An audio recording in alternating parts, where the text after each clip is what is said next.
जहाँ पे जिक्र हबीब होता है वहाँ पे खुद खुदा करीब होता है। जहाँ पे जिक्र हबीब होता है वहाँ पे खुद खुदा करीब होता है। और ऐसी मजलिस में बैठने वाला बंदा खुशनसीब होता है। हजरात गिरामी कद्र, आप हजरात की इस दियारे मोहब्बत में बार बार आता रहता हूँ। आप लोग भी समझते होंगे मौलवी साहब फर्क गए हैं। खैर, अल्लाह ताला से दुआ फरमाइए, अल्लाह ताला मेरी जुबान से अच्छी और सच्ची बात कहलवाए। अभी जो मैंने आयत करीमा की तिलावत की है, थोड़ा सा ध्यान से सुनिएगा। पहले पारे की आयत है याकूब अलैहिस्सलाम की वफात का वक्त। अम कुंतुम शुहदा इज़ हज़रा याकूबल मौत, क्या तुम उस वक्त मौजूद थे जब याकूब अलैहिस्सलाम की मौत का वक्त करीब आया? इज़ क़ाल लिबनीहि मा तअबुदून मिन बादी, जब अपने बेटों से पूछा। अरबी में इब्न का लफ्ज़ बेटा पोता सबको शामिल है। और याकूब अलैहिस्सलाम की वफात का जब वक्त आया था उस वक्त उनके पोते भी थे, इसलिए बेटा पोता सब अपने बेटों को पोतों को सबको जमा किया। आखिरी वक्त जब इंसान मरने लगता है तो बेटा सबको बुलाता है, क्या कहता है कि फलाना प्लॉट तुम ले लोगे, फलाना प्लॉट तुम ले लोगे, अब बैंक में इतना पैसा है बहन को दे दोगे। यही सब हो। जिंदगी भर जो कुछ किया मरते वक्त वही आता। लेकिन याकूब अलैहिस्सलाम की वफात का वक्त है, बेटा पोता सबको जमा करते हैं, अजीबो गरीब चुभता हुआ सवाल करते हैं। ताज्जुब होता है ये सवाल क्यों कर रहे हैं? क्या सवाल? मा ताबुदून मिन बादी, मेरे बाद तुम किसकी इबादत करोगे? ये भी कोई सवाल है। हजरत मौलाना नूरुल्लाह साहब दामत बरकातुहुम उस्ताजुल असातिज़ा यहाँ मौजूद हैं। बहुत सारे शेखुल हदीस के उस्ताद हैं। इनकी वफात का वक्त आए, ये अपने बेटा सबको अब्दुल अहद क्या क्या नाम है सबको जमा करके कहें कि बताओ मेरे बाद तुम किसकी इबादत करोगे? तो बेटा सब कहेगा क्या कि अब बीमारी की वजह से बहकी बहकी बात बोल रहे हैं, पटांग बक रहे हैं। ये भी कोई सवाल है कि किसकी इबादत करोगे? कौन पूछ रहा है? याकूब अलैहिस्सलाम नबी हैं और उनका बेटा भी नबी है। कौन? यूसुफ अलैहिस्सलाम। और उनके बाप भी नबी थे। कौन? इसहाक अलैहिस्सलाम। उनके चाचा भी नबी थे। कौन? इस्माइल अलैहिस्सलाम। उनके दादा भी नबी थे। कौन? इब्राहिम अलैहिस्सलाम। याकूब अलैहिस्सलाम खुद भी नबी हैं, उनका बेटा भी नबी है, उनका बाप भी नबी है, उनका चाचा भी नबी है, उनका दादा भी नबी है। गोया खुद नबी, नबी का बाप भी, नबी का बेटा भी, नबी का भतीजा भी, नबी का पोता भी। बल्कि अल्लामा कुर्तुबी रहमतुल्लाह अलैह ने लिखा तफसीर कुर्तुबी में कि 10 नबियों को छोड़कर सारे अंबिया याकूब अलैहिस्सलाम की नस्ल से पैदा हुए। उन्हीं को बनी इसराइल कहते हैं। याकूब अलैहिस्सलाम का दूसरा नाम था इसराइल। इसराइल के माने आते हैं अब्दुल्ला। तो 10 नबियों को छोड़कर सारे अंबिया याकूब अलैहिस्सलाम की औलाद में कितना नबूवत वाला सिलसिला है, नबूवत वाला खानदान है, कितना ऊंचा खानदान है। खुद भी नबी, बेटा भी नबी, बाप भी नबी, चाचा भी नबी, दादा भी नबी। बल्कि 1,24,000 अंबियाए किराम में 10 को छोड़ करके सब के सब उन्हीं की औलाद में से नबी। इतना पाकीज़ा खानदान। तब सवाल कर रहे हैं बेटा पोता सबसे कि मेरे बाद किसकी इबादत करो? इससे क्या समझे? इसका 1000 वर्तमान जिंदगी भर की सारी तगो-दो का निचोड़ और खुलासा आखिरी वक्त। गोया मरते वक्त फिक्र है अपनी औलाद की, ईमान की फिक्र है कि मेरे बाद मेरी औलाद मोमिन रहेगी कि नहीं, मुसलमान रहेगी कि नहीं। आज इस्लाह मुआशरा के उन्वान से आप जलसा कर रहे हैं। मिल्लत का सबसे बड़ा खैरख्वाह, सबसे बड़ा मुहसिन वो है जो अपनी औलाद की सही तरबियत करता है।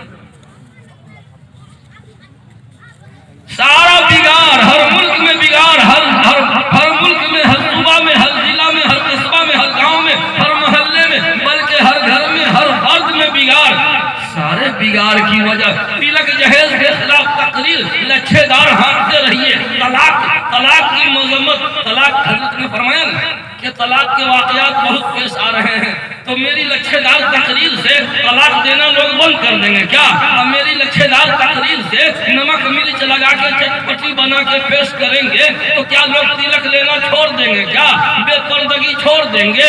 बदकारी छोड़ देंगे? नहीं नहीं नहीं। मौलाना अबुल कलाम आजाद भी कब्र से मिट्टी झाड़ते हुए चले आवे और रो रो कर लोगों को समझाएं, लोग मानने वाले नहीं। मौलाना अबुल कलाम आजाद ने दिल्ली की जामे मस्जिद से रो रो कर बिलख बिलख कर तड़प कर सिसक कर कहा था, कब? जब मुल्क तकसीम हो रहा था, जब मुल्क 2 हिस्से में बट रहा था, अब तो 3 हिस्से में बट गया। मुसलमान 3 जगह हो गए, पहले इकट्ठे थे। मौलाना अबुल कलाम आजाद ने दिल्ली की जामे मस्जिद आज भी गवाह है, उन्होंने मिंबर से कहा था, ओ लोगों जाने वालों मत जाओ मत जाओ मत जाओ, यहीं रहो, हिंदुस्तान में रहो, इसी को मजबूत करो। ओ जाने वाले मत जाओ मत जाओ, ओ बेवफा जाने वालों तुझे खुदा का वास्ता मत जाओ।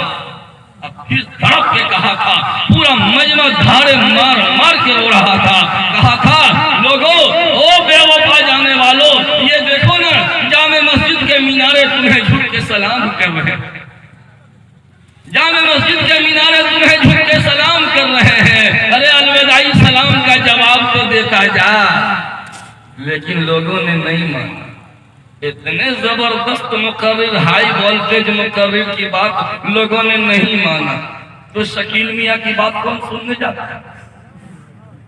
मुझको कई कई उन्वान मिला, कोई कहे के तलाक पर बोलिए, कोई कहे के जहेज पर बोलिए, कोई कहे के तामीर मस्जिद पर बोलिए, कोई कुछ। मैंने सबको जमा कर दिया है, एक बुनियादी पॉइंट को लिया है कि सारे बिगाड़ की वजह क्या है? सिर्फ एक दीनी तरबियत का फकदान। बस लिख लीजिए, दीनी तरबियत का फकदान। हमने अपनी औलाद को इंजीनियर तो बनाया, रुपया कमाने की मशीन तो बनाया, नाबालिग औलाद को दिल्ली बंबई पंजाब कमाने के लिए भेज दिया। नाबालिग औलाद की कमाई खाना हराम है। हजरत से पूछ लीजिए, गलत बोलूं तो कान पकड़ के बैठा दीजिए। नाबालिग औलाद की कमाई खाना हराम हराम हराम।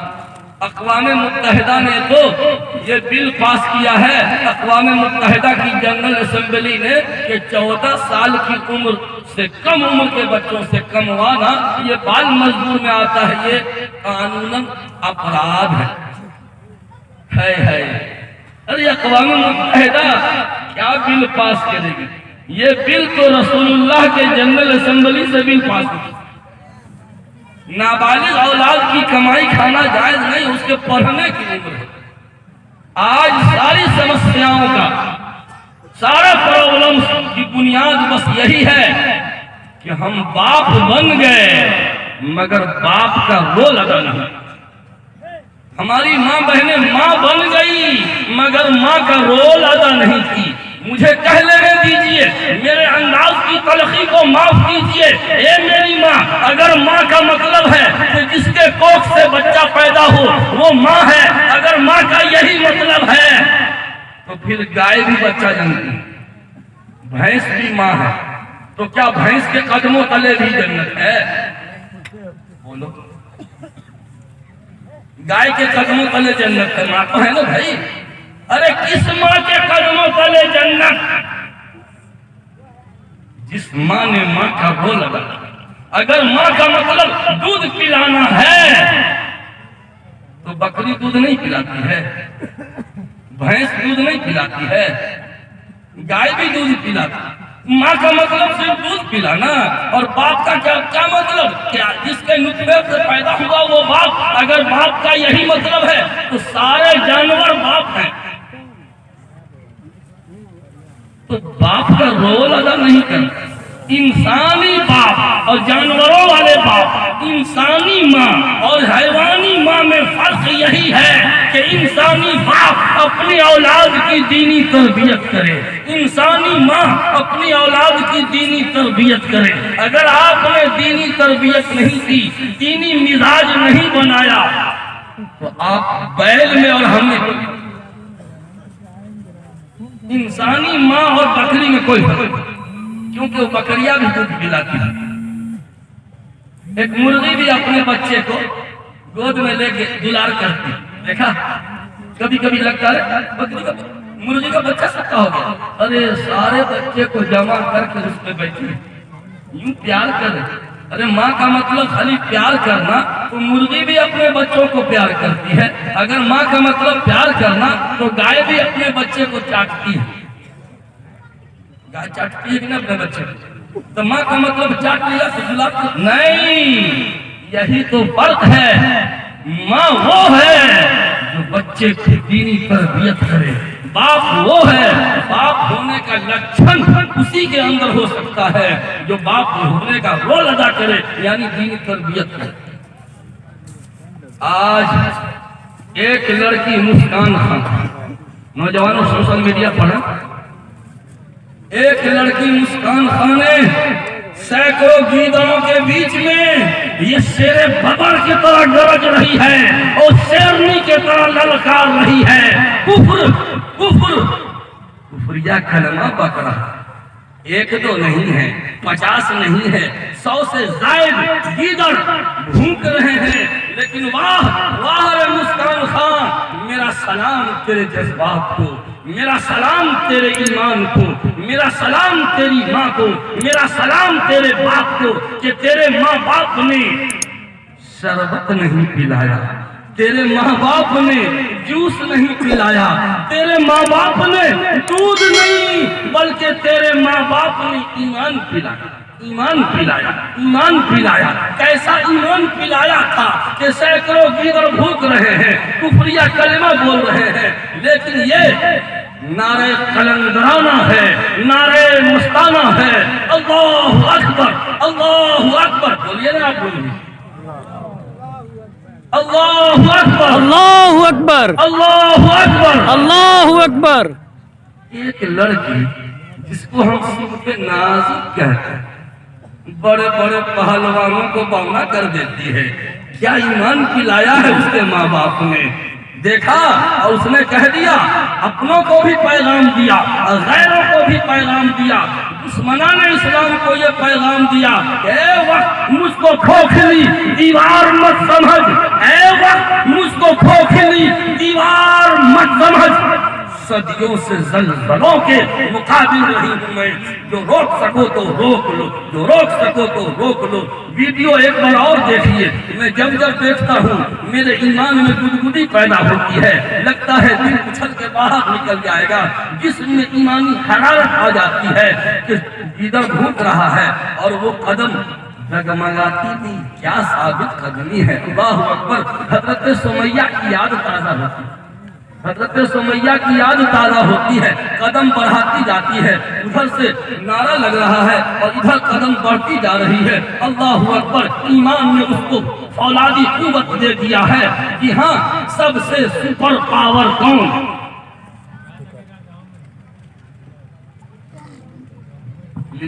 इस कॉल आ गया। औलादी कुव्वत देखिए ईमान की, कि जर्रा बराबर कदम में जुम्बिश नहीं, जुबान में जुम्बिश नहीं, अल्लाहु अकबर, अल्लाहु अकबर का नारे मस्ताना लगाती चली जाती है। ये क्यों हुआ? दीनी तरबियत, दीनी तरबियत। बाप बन गए बेढंगे से, ऐसा बाप को बैल भी है, ऐसा माँ बन गई बेढंगे से, ऐसी माँ को गाय भी है, बकरी भी है, भैंस भी है। अगर माँ है तो माँ का लक्षण भी पैदा करो, बाप बने हो बाप का लक्षण भी पैदा करो। ये मगरमच्छ के आंसू बहाते हैं कि जब से बेटा की शादी हुई डायरेक्ट ससुराले में उतरता है मोटनी लेकर के, घर गुजर। अरे तुमने दीन सिखाया ही नहीं। पॉइंट बाय पॉइंट मैं बताया करता हूँ, नंबर 1 नंबर 2 करके जल्दी जल्दी 2-4 सुन लीजिए। पूरा मैं बयान नहीं कर सकता हूँ और पूरा बयान करने का ठीका भी मैंने नहीं ले रखा है। नंबर 1, नेक औलाद चाहिए कि नहीं चाहिए? किनको किनको नहीं चाहिए हाथ उठाइए। देखे तो किनको नहीं चाहिए था हाथ उठ गया। इसका मतलब है कि आप लोग ध्यान से नहीं सुनते। हम लोग बचपन में खेलते थे, बैल उड़े, कौवा उड़े, मैना उड़े तो धोखे से उड़ जाता, वही आप नेक औलाद चाहिए ना जी। अगर नेक औलाद चाहिए तो पहला टारगेट दीनदार लड़की को बहू बनाए, दीनदार लड़का। अब बेटी वाले दीनदार लड़का को अपना दामाद बनाए।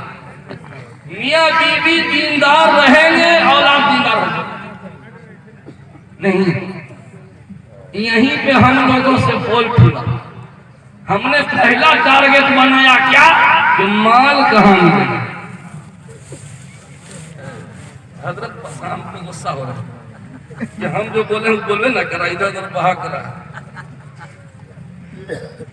पहला बुनियादी पॉइंट दीनदार लड़की को बहू बना के। नौजवानों, अगर दीनदार लड़की आएगी ना, तुम्हारे घर को जन्नत बना देगी। अब बदचलन गैर तरबियत याफ्ता जिस घर में जाएगी उस घर को जहन्नम बना देगी। बेटी वाले, आपने बेटी को कुछ नहीं दिया, कोई बात नहीं। अगर दीनदार शौहर दे दिया ना, कसम खुदा की, कारून के खजाने से बड़ा खजाना दे दिया। पहला टारगेट बनाइए दीनदारी का। हम लोगों ने पहला टारगेट बनाया कि माल कहाँ मिलेगा। ऐसा पार्टी को पकड़ो कि बेला मांगे मिल जाए। कहते हम मांगे थोड़े हैं, अपने से दिया। ओ अपने से, इससे पहले क्यों नहीं दे दिया? नहीं, अगर अपने से दिया तो रिश्ता लगने से पहले क्यों नहीं दिया? रिश्ता लगा तब, इसका मतलब है कि ये घूस है, रिश्वत है। और अर्रासी वल मुर्तसी किलाहुमा फिन्नार, रिश्वत लेने वाला, तिलक लेने वाला, तिलक देने वाला, दोनों जहन्नम। मैं नहीं कहता, ये रसूलुल्लाह के सुप्रीम कोर्ट का जजमेंट है। हमने दीनदारी को टारगेट नहीं बनाया, तिलक और माल को पहला टारगेट बनाया। जो माल को टारगेट बनाएगा वो कंगाल बन के रहे। आज आप जन्म में साइकिल नसीब नहीं हुई, ससुराल की मोटरसाइकिल पे हुर। मुझको कोई नौजवान आता है रिसीव करने के लिए, सुनो सुनो, ये गाड़ी किसकी है? ये फलाना साहब, ये जहेज की गाड़ी है? नहीं नहीं, खरीदते हैं। सही सही बोलो, जहेज की गाड़ी तो मैं नहीं बता, खरीद अपने पैसे से खरीदता मैं बैठूं, न तो मैं पैदल जा सकता हूँ जहेज की गाड़ी पर। मेरे दोस्तों, हज़रत मौलाना अली मियां नदवी रहमतुल्लाह अलैह ने एक किताब में दिबाचा लिखा है, मुकद्दमा। हज़रत मौलाना बुरहानुद्दीन संभली रहमतुल्लाह अलैह की किताब है, तिलक जहेज इस्लाम की नजर में। उसमें हज़रत मौलाना अली मियां नदवी रहमतुल्लाह अलैह का मुकद्दमा है। हज़रत ने लिखा कि 5 लड़कियों के एक बाप ने मुझको खत लिखा। मुस्लिम फसला बोर्ड के सदर में थे। 5 लड़कियों के एक बाप ने मुझे खत लिखा, ए हजरत, मैं 5 लड़कियों का बाप हूँ। लड़का वालों के मुतालबात को मैं पूरी करने की सलाहियत नहीं रखता। मैं क्या करूँ हजरत? इतना मोटा मान तो भीख में भी नहीं मिले। मैं करूँ तो क्या करूँ? आप बड़े आलिम दीन हैं, आप हमको फतवा दीजिए, आप हमको फतवा दीजिए कि इन लड़कियों को चुटके से जहर वाला इंजेक्शन दे, इजाजत दीजिए तो मैं जहर वाला इंजेक्शन दे दूं। हजरत खत पढ़ते पढ़ते लिख देते हैं और आंखों से आंसुओं की बरसात शुरू हो गई। मेरे दोस्तों, कितनी लड़की वाले परेशान हैं। खुद मेरे जैसे छोटे भैया को आज भी कल भी कोई दिन नागा नहीं जाता कि 2-4 लड़की वाले हमको रिश्ता लगाने की बात। हैदराबाद की एक लड़की लड़का वालों के मुतालबात से तंग आ चुकी, उसके बाप तंग आ चुके। उसने सोचा कि अब मैं धरती पे बोझ बन चुकी। उसने मजबूर होकर खुदकुशी करने की ठान ली। खुदकुशी, आत्महत्या, सुसाइड करना। लेकिन मरने से पहले एक खत लिखा। खत जो है ना तकिया के नीचे डाला। खत में लिखा था, मेरे अल्लाह मैं मजबूर होकर के हराम मौत कर रही हूं, मेरे अल्लाह मुझे माफ कर देना, मेरे अब्बू आप भी मुझे माफ कर दीजिए। और मैं दुनिया जहान की तमाम बेटी वालों को मैं पैगाम देना चाहता हूँ, मैं पैगाम देना चाहती हूँ, मैं पूरी दुनिया के बेटी के बाप लोगों को मैं एक पैगाम देना चाहती हूँ कि बेटी वालों अगर तुम अपनी बेटी को जहेज देना तो एक चीज जरूर देना, एक चीज जहेज में जरूर देना। वो क्या?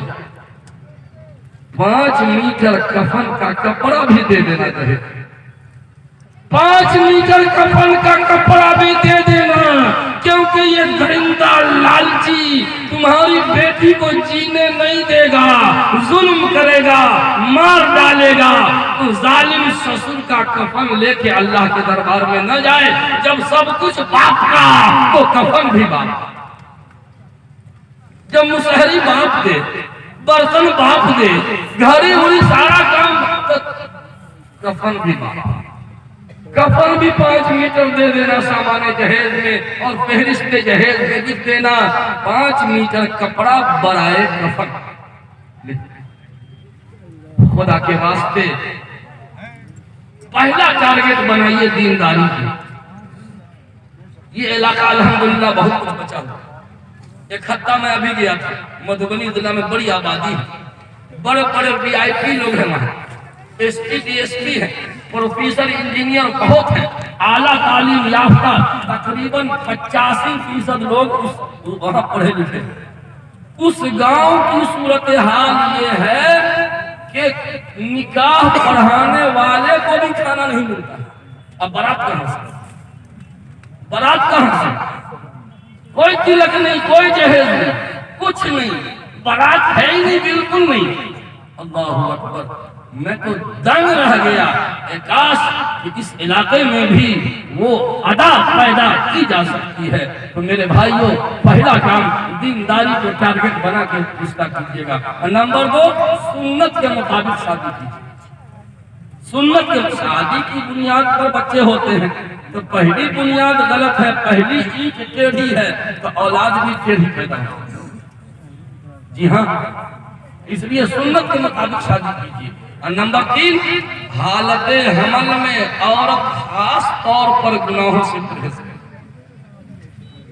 जब बच्चा ठहरता है तो बच्चे की खुराक क्या है बताइए? माँ के जिस्म का खून। जब बच्चा ठहरता है, माँ के जिस्म का खून 3 हिस्से में बढ़ जाता है। एक हिस्सा रिफाइन वाला, एक तो गंदा खून वो रहन में जमा होता, बाद में वो बाहर आएगा बच्चा पैदा होने के बाद, इसको निफास कहते हैं। और दूसरा रिफाइन वाला खून, बिल्कुल साफ किया हुआ, रिफाइनरी मशीन भी है जिसम के अंदर। रिफाइन वाला खून जिस तरह फिल्टर किया हुआ पानी होता है ना, उसी तरह वो खून भी फिल्टर किया हुआ खून वो रगों में दौड़ता है। और एक रिफाइन दर रिफाइन आला दर्जे का फिल्टर वाला ब्लड वो बच्चे के नाक और घोड़ी के रास्ते से जिस्म में जाता है। ये खुराक। अब बताइए, जो औरत 9 महीने तक हराम लुक्मा खाएगी, 9 महीने तक मोबाइल में गाना सुनेगी, आज नहीं, नौजवान लड़कियां, नौजवान बहुएं, नौजवान दुल्हन, मुझे माफ करना, रोटी पका रही है, अब मोबाइल बड़ा वाला यहाँ डब्बे पे रखा हुआ, ऐसे बेलना चल रहा। अल्लाह झूठ में बोला, हजरत मैं गलत नहीं बोल रहा हूं। अरे नहीं, दुल्हन इतने बेशरम हो गए, इतने बेशरम, डूब मरना चाहिए, चुल्लू भात खानी। ये लड़की जवान अभी दुल्हन होके आई है, ये मोबाइल की आशिक कहां से बनी? महके मैंने अभी आई डब्बे पे मोबाइल रखा और रोटी जल रही है। गलत बोल रहे हैं क्या? मैंने इन आंखों में क्या क्या ना देखा। अगर आपको कोई कहे कि मौलाना ओ साहब आप अपनी बेटी का मोबाइल नंबर दीजिए, आप अपनी बीवी का मोबाइल नंबर दीजिए, जुटियाइएगा कि नहीं जुटियाइएगा? हमको कोई कहेगा तो पटक के मारेंगे। नहीं जीतेंगे तो दर्द काटेंगे। कोई कहे कि बेटी का मोबाइल नंबर लो ना, कहे तब जरा बात करेंगे, जरा अपनी घर वाली का मोबाइल नंबर लो ना, जरा बात करेंगे। बमक जाइएगा ना, नहीं बमकिएगा, लेकिन है काहे बमकिएगा? ओ हाजी साहब, ओ नवाजी साहब, हमने आपकी बीवी का मोबाइल नंबर मांगा, आपकी बेटी का मोबाइल नंबर मांगा, तो आपके से बाहर हो गए, लेकिन मुझे माफ करना, आपकी बेटी गैर मुस्लिमों को अपना मोबाइल नंबर दे चुकी है। आपकी बीवी अपने घर का मोबाइल नंबर, प्राइवेट नंबर गैर मुस्लिमों को दे चुकी है। नहीं ऐसा है।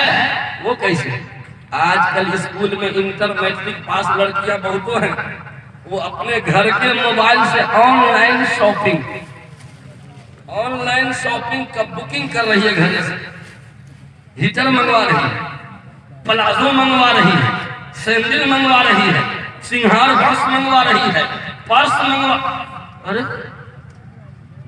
शायद आपने ये नहीं सुना कभी, पहली बार सुन रहे, लेकिन काहे के लिए ऐसे मोदी को बोलाना ही नहीं चाहिए, जो चुन चुन के जख्म का मवाद निकाले।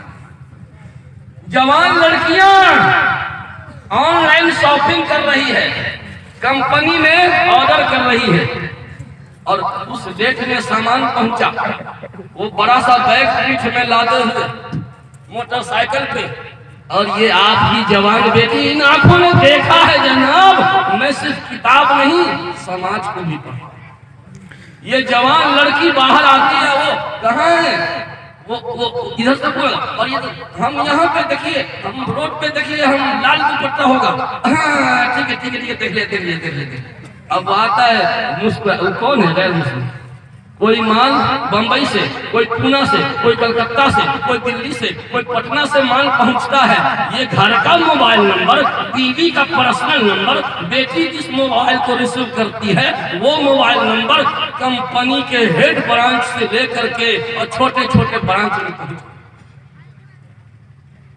गैर मुस्लिमों को आपकी बेटी ने मोबाइल नंबर दिया कि नहीं दिया?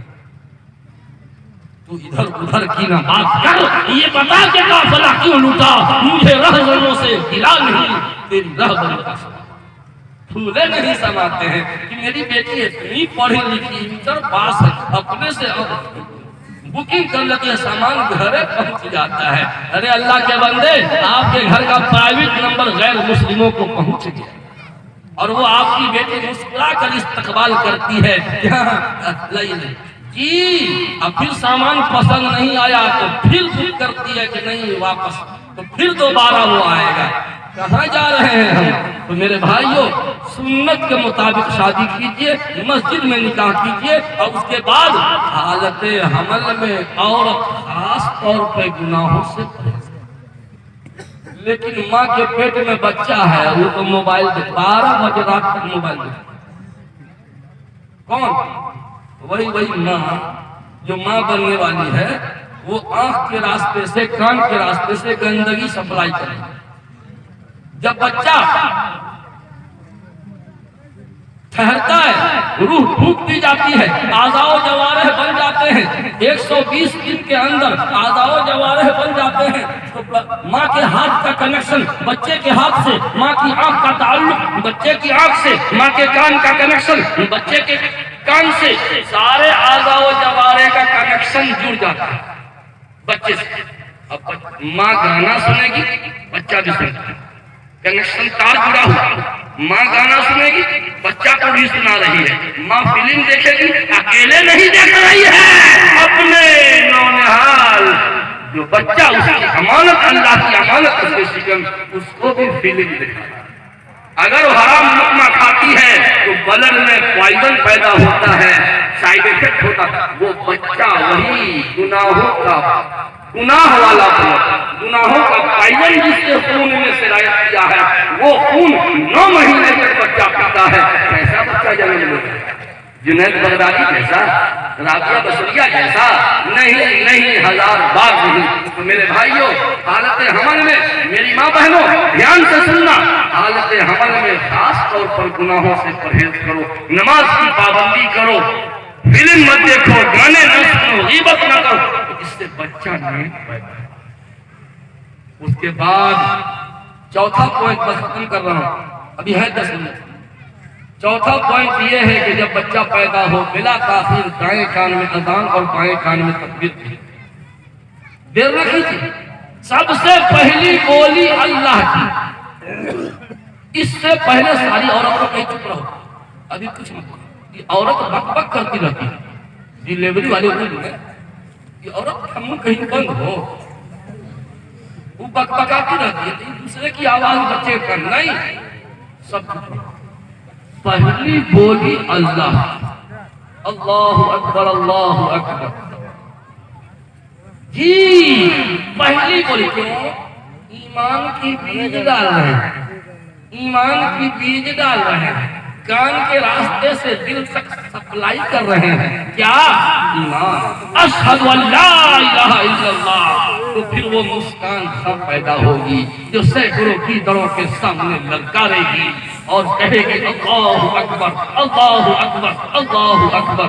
इसलिए 5वां पॉइंट, 7वें दिन बच्चे का अच्छा नाम रखें। नूरुल्लाह, अल्लाह का नूर। अब्दुल अहद का बंदा, नाम का असर उसके कैरेक्टर का पड़ता है। लोग रहते पप्पू, पप्पू क्या माना? कुत्ता का पिल्ला। पप्पू का क्या माना? कुत्ता का पिल्ला। जब ये बच्चा कुत्ता का पिल्ला है तो कुत्ता कौन है? हम ना बोलेंगे, हम नहीं बोलेंगे। जब ये बच्चा जो पैदा, ये कुत्ता का पिल्ला, तो कुत्ता कौन हुआ? बोलिए नहीं, उसका बापा न हुआ? रूबी, रूबी के माने दवा लगाई हुई लाश, डेड बॉडी। बेटी को दवा लगाई हुई लाश बता रहा। लोग कहते हैं कि इन नाम का बगल में है, ये कोई अनोखा नाम बताइए जो पूरे गांव में न हो। पूरे गांव में ऐसा नाम बताइए, अच्छा एकदम यूनिक, एकदम A1 का नाम होना चाहिए जो पूरे गांव में नहीं होना चाहिए। अच्छा ठीक है, बतलाते हैं। लड़का है ना? हाँ, उसका नाम रखो फिरौन। फिरौन नाम का है तुम्हारे गांव में? रखो फिरौन, रखो अबू जहल। क्या पागलपन है जनाब। 600 से ज्यादा सहाबा किराम का नाम अब्दुल्ला।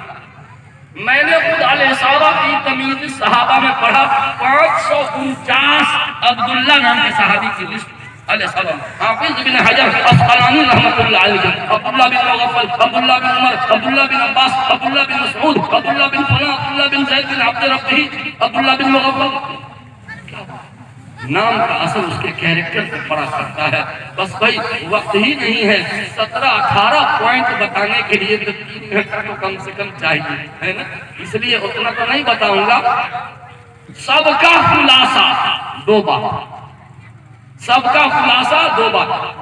ये तरबियत न होने की का नतीजा है तलाक के वाकया। ये सारी बुराइयों की जड़ आदम तरबियत। अगर मर्द एक सिफत पैदा कर ले कभी तलाक नहीं देगा, औरत 2 सिफत पैदा कर ले कभी तलाक की नौबत नहीं। लिख लीजिए, औरत अगर 2 काम कर ले कभी तलाक नहीं पड़ेगी। शौहर तलाक दे ही नहीं सकते, कितनों कमीना रहेगा तलाक नहीं देगा। औरत 2 काम करे। मैं जड़ की बात करता हूँ, बुनियाद क्या है तलाक? तो सबको आता है। इसका ये मतलब थोड़ा कि तलाक दे। एक बूढ़ा आदमी आपसे भी ज्यादा उम्र, वो आए हजरत, एक आदमी अपनी बीवी को बोला क्या गुस्सा में कि अब अगर मैचे जाएगी तो उसको 3 तलाक। तो अब चली गई तो तलाक पड़ गई। मैंने कहा कि तलाक तो पड़ गई, बूढ़ा सफेद दाढ़ी नमाज की निशानी, तलाक तो पड़ गई। हजरत हम झूठ काहे के लिए बोले? हम ही बोले थे। बुढ़ा कमर ऐसे झुक गई, मुंह में दांत नहीं, पेट में हाथ नहीं। मैंने कहा बुढ़ा शर्म उरम नहीं आ रही है क्या? बाल सफेद, खाल सफेद, तब ये बात बोल बुढ़ापे में शर्म उरम नहीं। मैं चालू है, आप लोग बिल्कुल इत्मीनान से रहिए। बकरीद के दिन मेरे गांव की बात है, बकरीद के दिन एक नौजवान आया, 100 रुपया लाता, तो क्या करेगा? 100 रुपया है, उल्लू की पट्टी, तोरे बाप का पैसा है, हमारे से पूछा क्या करेंगे? बस झोंटा पकड़ा और घसीटते गेहूं के खेत में ले गया, ले 1 तलाक, 2 तलाक, 3 तलाक, 20 तलाक दे दिया। कितना? 20। हमको बुलाया गया कि ऐसा ऐसा हुआ है, तो मैंने उसको बुलाया करे, जब पहला बेटा गोद में, एकदम जवान बीवी, 6 महीना का बेटा, पहला बेटा, सोच लीजिए कितने दिन पहले शादी हुई होगी, क्या तलाक दिए थे? तो दिए होंगे 15-20 तलाक। हमारा पेट में एक है, तुम्हारा पेट है कि तलाक का पेटारा है? पेट है कि पेटारा है रे? ये लगता है कि पेट में तलाक भरे हुए हो क्या? अल्लाह ने तो तीन ही तलाक का अधिकार दिया था, इस 17 तलाक तुम कहां से बाईपास से ले आए हैं? इस 17 तलाक हमारा पेट में एक पेट शर्म रमैया, इस जवान बीवी के सुहाग को तुमने उजाड़ दिया, जिसने अपनी इज्जत तुम्हारे हवाले की, तुम्हारी चौखट पे कुर्बान होने आई थी, डोली पे उठ के आई थी, ताबूत में इसका जनाजा जाना, तूने इसकी सुहाग को उजाड़ दिया। अगर तुम्हारी बहन को तुम्हारा बहनोई तलाक देता, तेरे दिल पे क्या गुजरती? अगर तुम्हारी बुढ़िया माँ को तुम्हारा बुढ़वा बाप तलाक देता, तेरे दिल पे क्या गुजरता? तूने नहीं सोचा? शर्म नहीं आती? आए दिन हमारे नसरिया जाइए ना, ऐसे ऐसे तलाक के वाक़यात आते रहते हैं, तो रूह कांपती है। छोटी छोटी मामूली बात पे तलाक दे दिया करते हैं। मेरे भाइयों, सारी बुराइयों की जड़ ये है तरबियत। तो औरत 2 सिफत पैदा करने, बता दे। नंबर 1, सब्र। अगर शौहर पसंद का नहीं मिला या शौहर थोड़ा सा गुस्सा करने वाला, तो सोच ले कि मेरे अल्लाह ने मेरी किस्मत में यही लिख दिया। और नंबर 2, शुक्र।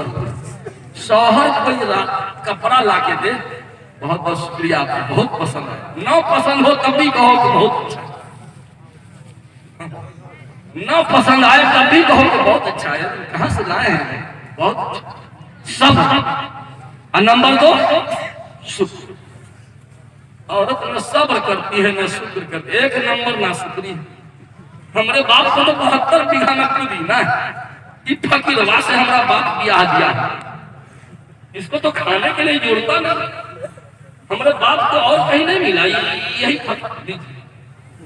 मेरी बेटियों को कह दीजिए, मेरी बहनों को बता दीजिए कि तुम अपने बाप की दौलत पे नाज मत करो, अपनी शौहर की फकीरी पे नाज करो। अपने बाप की दौलत पे नहीं, बल्कि शौहर की फकीरी पे नाज करो कि मेरा शौहर कंगाल भी है तो मेरे लिए राजा महाराजा से बढ़। इस लड़की को ये सबक याद हो गया कि मेरा शौहर राजा महाराजा से बढ़, मैं उसकी मलका हूं, मैं उसकी मलका हूं और ये मेरा बादशाह है। मैं अपनी बहनों को कहता हूं, मैं अपनी माओ को कहना चाहता हूं, तुम गुलाम की जोरू बनना चाहती हो या बादशाह की? जोरू का लफ्ज अच्छा नहीं लगता, बीवी बोलता हूं। गुलाम की बीवी बनना चाहती हो या बादशाह की? हर कोई चाहेगी बादशाह की। बस तुम अपने शौहर को बादशाह का दर्जा दे दो, तुम बादशाह की बीवी बन गई, खेल खत्म। क्या बात? औरत जब शौहर को गुलाम बना के रखेगी तो ये गुलाम की बीवी, गुलाम की बीवी होने गई हो। बस तुम अपने शौहर को बादशाह मान लो, ऑटोमेटिक तुम मलका हो। तो 2 सिफत औरत पैदा करने, सब। शौहर अगर कभी गुस्से में है तो मुस्कुरा करके उसको गुस्से को ठंडा कर। तुम्हारे पास तो फायर ब्रिगेड जो होता है ना, आग बुझाने वाला गाड़ी ना होती है, औरत की एक मुस्कुराहट मर्द के सारे गुस्से को बुझाता है। एक मुस्कुराहट इसका गुस्से में चुड़ैल बन के बैठी, ईंट का जवाब पत्थर से देती है तो शैतान बीच में कूद पड़ता है रेफरी बन के। अरे कि हमको ऐसे बोल दिया, औरत ने कुछ बोल दिया तो मर्द को पिन मारता है। कि बीवी हो गया ऐसे बोले कि हमारी जरूरत होती तो हम गल पर पकड़ के छीन देते। लो आ गया इसको ताव, और देखा ताव ठोक दिया एकदम 20 तला। तो औरत दो सिफत सब कि मेरे रब ने मेरे लिए यही, मर्द के अंदर एक सिफत पैदा हो जाए, क्या? तहम्मुल, कुव्वते बर्दाश्त। लैसा शदीदु बिस्सुराति इन्नमा शदीदुल लज़ी यमलिकु यमलिकु नफ्सहु इंदल गज़ब। पहलवान वो नहीं जो अखाड़े पे पछाड़ दे, बल्कि सबसे बड़ा पहलवान वो है जो गुस्से के वक्त अपने आप पर काबू रखे, अपने को आउट ऑफ कंट्रोल न होने दे।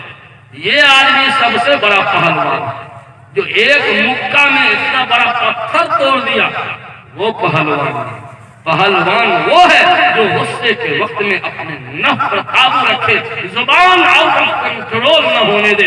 इससे बड़ा पहलवान कोई नहीं हो सकता। एक बात और सुन लीजिए, रिश्ते में दरार क्यों आता है? दोनों समधी एक दूसरे की खामियों को गिनवाने लगते। लड़का वाला, अरे उसके घर में हम रिश्ता कर लिए, वो तो निहाल हो गया, वो इस लायक था, इतना नीच घटिया इंसान। लीजिए, अब ये लड़की वाला हम छी केकरो से कम छी। अब ये भी कहेगा कि अरे ऐसी लड़की तुम्हारे घर पहुंच गई, तुमको तो इतने घटिया से रिश्ता होना कोई नहीं करता रिश्ता, हम तो एहसान कर दीजिए। एक बात याद रख लीजिए, लिख लीजिए, बताऊं, जितनी, बस खत्म कर रहा हूं, जितनी इंक्वायरी करना है शादी से पहले, रिश्ता लग गया ना, सारी चेकिंग, लड़का कैसा है, लड़के का कैरेक्टर कैसा है, लड़का का खानदान कैसा है, लड़के की आमदनी कितनी है, लड़के को कोई बीमारी तो नहीं है, ये सारी चेकिंग शादी से पहले। लड़की का चेक कीजिए, लड़की पढ़ी लिखी कितना है, खूबसूरत है कि नहीं है, खानदान कैसा है, जुबान कैसी है, वगैरह वगैरह, सारा जांच पड़ताल निकाह से पहले। अगर हो सके तो मेडिकल जांच भी करवा दो, बड़े बड़े शहरों में हो, लड़का का मेडिकल जांच के कोई खतरनाक बीमारी में तो मुब्तला नहीं। अरे सऊदी जाने में मेडिकल जांच होता है, तो हम दामाद बनाने से पहले मेडिकल जांच कराया तो कौन सा बुरा था जी?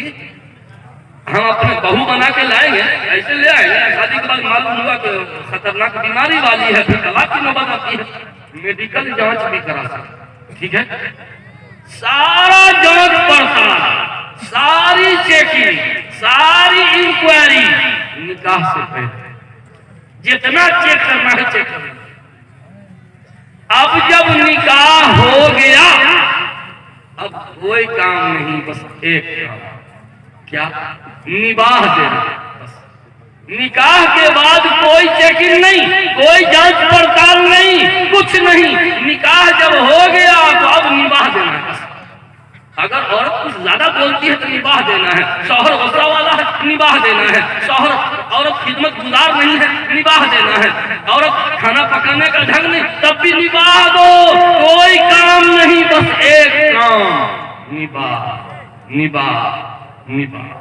और निबाह के लिए जज्बात का खून करना, अपने ख्वाहिशात को मारना पड़ता है, अपनी अना को बिना करना पड़ता है। सारी इंक्वायरी निकाह से पहले, सारा जांच पड़ताल निकाह से पहले। निकाह जब हो गया अब कोई जांच नहीं, अब बस एक काम, निबाह देना है। मेरे भाइयों, वक्त ज्यादा हो गया, जितना मुझको वक्त मिला था आधा घंटा से पौन घंटा, उससे ज्यादा हो गया। और एक पॉइंट जो हमारे मुफ्ती साहब ने कहा कि मस्जिद की तामीर होने वाली है, मस्जिद की तामीर में आप लोगों को बढ़ चढ़ के हिस्सा लेना।